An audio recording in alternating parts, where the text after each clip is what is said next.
আসসালামু আলাইকুম ওয়া রাহমাতুল্লাহি ওয়া বারাকাতুহু।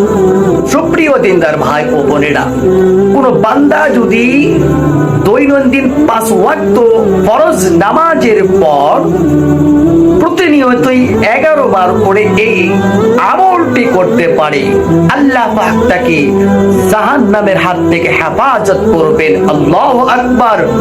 জাহান্নামের আগুন থেকে তাকে হেফাজত করবেন। আল্লাহু আকবার। প্রিয় দিনদার ভাই ও বোনেরা, সেই দোয়াটি কি, চলুন আমরা এখন সেই দোয়াটি দেখে নিই। কোন বান্দা যদি এই আমলটি করতে পারেন, পবিত্র কোরআনুল কারীমের মধ্যে এই আমলটির কথা ঘোষণা হয়েছে।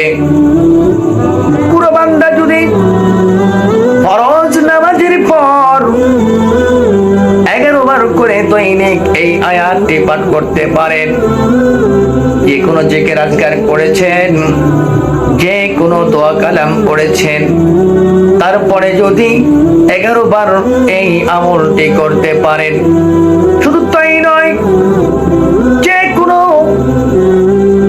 আমল করেন, আমলের পরে যদি আপনি এই আমলটি আপনি মোনাজাতের মাধ্যম দিয়ে করতে পারেন, আল্লাহ পাক আপনাকে কিয়ামতের ময়দানে হেফাজত করবেন।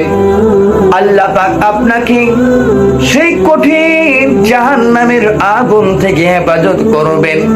জাহান্নামের সেই ভয়ানক আযাব থেকে আপনাকে মুক্তি দান করবে।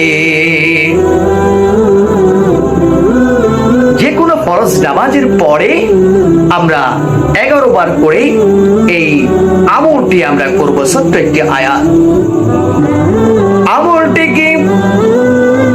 আমলটি হলো রব্বানা আসরিফ আন্না আযাবা জাহান্নাম ইন্না আযাবাহা কানা গরাবা। আল্লাহু আকবার।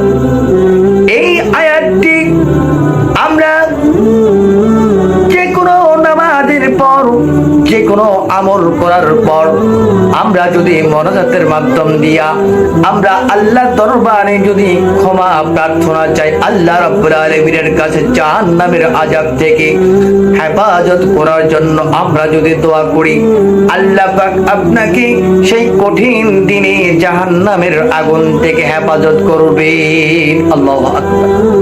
আল্লাহ সুবহানাহু ওয়া তাআলা আপনাকে আমাকে এই আমলটির উপর আমাদেরকে অটল রাখুক।